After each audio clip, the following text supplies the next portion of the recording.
దగ్గర అప్పు తెచ్చుకున్నావు కదా, మార్కెట్లో వేసేసి 5 తెచ్చి 5కి ఇచ్చేయండి. మొత్తం ఎందుకు ఇవ్వడం? శివ, కరెంటు పోయింది, కళానికి వచ్చేసాయి. అలాగే. నేను వచ్చేస్తున్నా.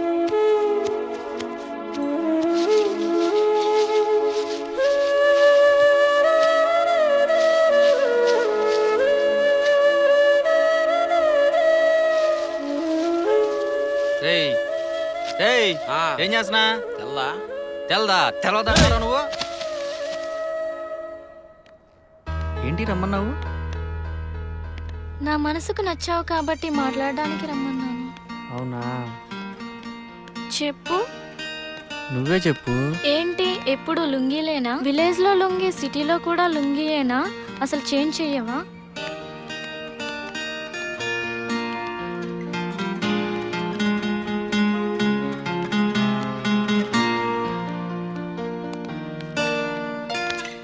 అనుకున్నాను కానీ. రే బావా, ఏంట్రా? ఈరోజు ఒక అమ్మాయిని చూశాను రా. అమ్మాయా? ఆ అమ్మాయిని ట్రై చేద్దాం అనుకుంటున్నాను. అవునా? అమ్మాయి బాగుంటదా? బాగుంటుంది బావా. ఎక్కడ చూసారా? మన జూనియరే బావా. అవునా? ఫ్రెషేనా? ఫ్రెషే బావా. బా రోజు సాయం చేస్తాను నాకు తెలుసురా. ఆ ఫ్రెషేనా? రాంబాబు చెప్పేంట్రా?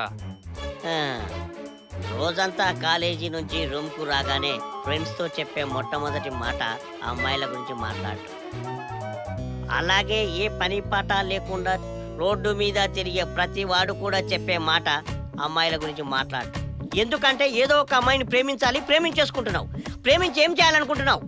ఫోన్లో సొల్లు మీటింగులు పెట్టి నీ బ్యాలెన్స్ బొక్క పెట్టుకుంటున్నావు. అరే, నీ బ్యాలెన్స్ను బొక్క పెట్టుకుంటున్నావురా. రూపాయి సంపాదన లేనివాడు కూడా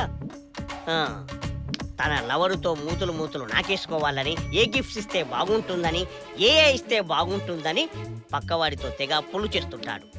ఏ అబ్బాయికి ఏ టైంలో, ఏ నిమిషంలో, ఏ సిమ్లో నుంచి ఫోన్ చేయాలో ప్రపంచంలో ఉన్న 90% అమ్మాయిలకి తెలుసు. కానీ రేయ్, మీకు తెలియదురా. సాయంత్రం అయితే చాలు, గోడ మీద కూర్చొని ఆ అమ్మాయిని పడేశాం, ఈ అమ్మాయికి లైన్ వేసేసాం అని సిగ్గు లేకుండా గొప్పలు చెప్పేసేసుకుంటారు. అంతేందుకు, అమ్మాయిని లైన్లో పెట్టే విషయంలో మహేష్ బాబు కూడా నాతో పోటీ పడే సీన్ లేదంటూ చాలా ఈజీగా తీసి పారేస్తుంటారు. సొల్లు సొల్లు సొల్లు, ఎదవ సొల్లి కబూర్లు. చిన్నప్పుడు మనకు అమ్మ గోరుముద్దలు తినిపించినట్టు ఉన్న డైరెక్టర్లందరూ అమ్మాయిలు చేసే మోసం తీరు కళ్ళకు కనపడేటట్టుగా సినిమా తీసి చూపిస్తుంటే అవి చూసి మనం ఏం చేస్తున్నాం? సినిమాయే కదా అని మనం బయటకు వచ్చి మర్చిపోతున్నాం.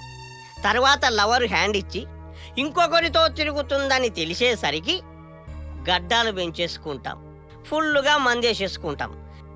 కానీ ఇక్కడ నువ్వు తెలుసుకోవాల్సిన విషయం ఏంటంటే, ఈ రోజుల్లో అమ్మాయిల్ని వదిలితే అడవిలో ఉన్న ఆకుల్ని కూడా అమ్మేస్తారు, కుదిరితే ఎడారిలో ఉన్న ఇసుకను కూడా అమ్మేస్తారు అని బన్నీ చెప్పినా మీరు వినర్రా. అయినా నేను ఇక్కడ చెప్పేది మిమ్మల్ని ప్రేమించొద్దని చెప్పడానికి కాదు. రేయ్, నేను నీతో మాట్లాడడానికి వచ్చాను. రేయ్, నిన్నే వింటున్నావా? అసలు ఏం జరుగుతుందో తెలుసా నీకు? బైక్ పై నీ లవర్ని బస్ స్టాప్లో డ్రాప్ చేయగానే ఇంకొకడు వచ్చి పికప్ చేసుకొని పోతుంటాడు. అది ఓకేనా? ఓకేనా? రేయ్, నీ లవరు దాని బాయ్ ఫ్రెండ్ దగ్గరికి వెళ్ళి ఆటో ఛార్జీలు కూడా నీ దగ్గరే వసూలు చేస్తుందిరా. నీ పర్సు కాలైపోతుంది, చివరకు మీరు సంకనాకి పోతారా. నీ లవర్ ఎక్కడికైనా వెళ్దామంటే బండెక్కించుకొని రోజంతా ఎండలో తిరుగుతావు. నీ లవరు ఫోన్ చేస్తే గంటలు మాట్లాడతావు. కొత్త సినిమా రిలీజ్ అయితే సినిమా చూద్దాం రారా అంటే ఎగ్జామ్ హాల్లో ఉన్నా నువ్వు ఎగ్జామ్ వదిలేసి బయటకు వచ్చేస్తావు. అదిరా నీ పరిస్థితి. అరే, నువ్వు ఒక్క అమ్మాయిని ప్రేమించి చూడు, నీ దూల తీర్చేస్తుంది.